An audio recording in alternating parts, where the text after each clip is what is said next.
Y'all want to know something? After watching a little bit of the VMAs last night, I only could stomach like 5 minutes of it because number one, I feel that it wasn't aimed at my demographic. But being that I cover the culture, I cover the direction of the culture, and I've done interviews, I figured I have to be more current with what's going on. So I'm going ahead and I'm watching it. First of all, I see LL Cool J. I see LL Cool J, and I'm thinking, cool, this might be a decent show. Then he's bringing out Offset and DJ Khaled's annoying ass. And he just repeats his album title 100 times. I'm like, man, would this dude just shut up? This guy is one of the most annoying personalities in hip-hop, man. But that's another story. So, the first winner was Lil Nas X and Jack Harlow. And I said what I said on Facebook about Jack Harlow. Jack Harlow is an industry plant. See, what the industry is doing, they're changing the metrics of how they're creating stars. It used to be, if you wanted to create a star, they would have to have work out there. Especially in hip-hop, that is. And hip-hop is totally different. You would have to have a song buzzing in the streets. You would have to have work laid down.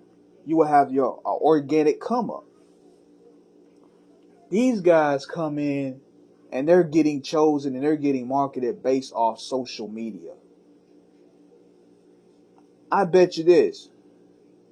You can't name 5 Jack Harlow songs, but yet this stuff is pushed as one of the best out.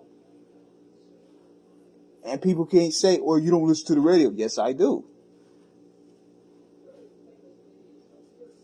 The pushes aren't organic. They're going by followers and they're going by TikTok videos. They're going by the systemetrics of changing the dynamic on how music is consumed now. And that don't even really mean anything because you could click on the album 100 times on YouTube and that will automatically mean there's a point or that will automatically mean there's a sale. So we're at a space where the system is set up to create their own version of stars. The people are not choosing these stars anymore. The consumer don't really have buying power no more. What they choose is having buying power. This whole metaverse is their own new metric system that they created so that way it will look as they have buying power.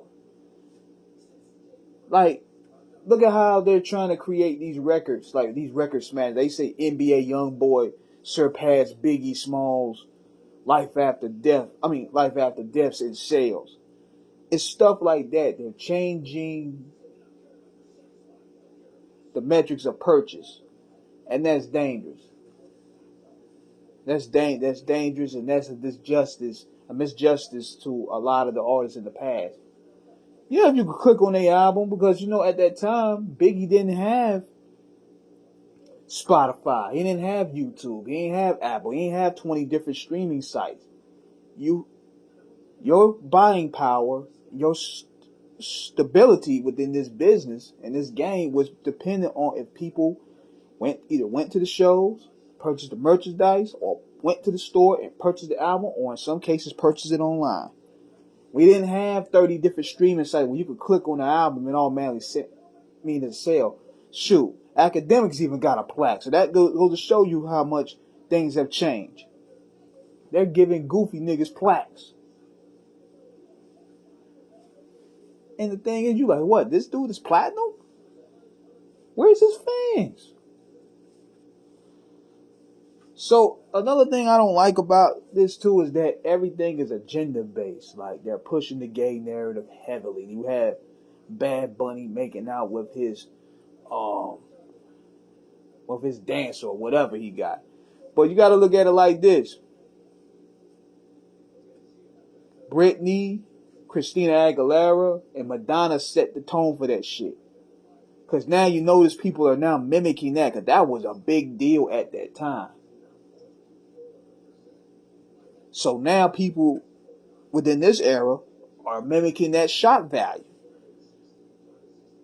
The same way when you had Diana Ross play with Lil' Kim's titties on stage. It was a whole lot of that stuff. So a lot of this generation here is taking on the weirdo factor and we're influenced by the shock value of the past. So now they're trying to go levels with it.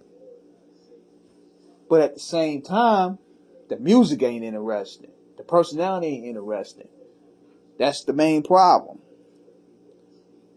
At least for the most part, all those individuals that I mentioned, they have legendary catalogs. But these people here, nah. But I'm not surprised about Bad Bunny. I mean, look at his name. Bad Bunny. Y'all really shocked that a dude like that is kissing a man? Come on, man. Then you got these K-pop girls that they had out there. I didn't have a clue what that was. It was just, then you had this moist looking Jesus dude up there in a dress. I'm like, this whole thing is agenda based. I don't really care, but sometimes I just want to look and see what people are in tune with. And if this is the future, man, I have no hope in mainstream music at all. It's done. So that's my little mini review about that. MTV, BET, all these award shows just need a plug pulled at this point. The awards don't mean nothing. It's all agenda based.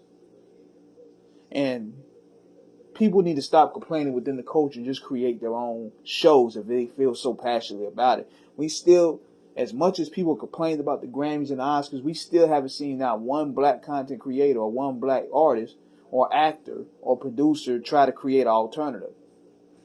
So that's where it stands. So check out the interview that we're going to do tomorrow night with SKG, my bad. I'm a little tired. SKG, dope interview we had lined up with her Friday night. And we also did the Free BG episode, which was dope as well. I'm going to upload that. So, holla at you.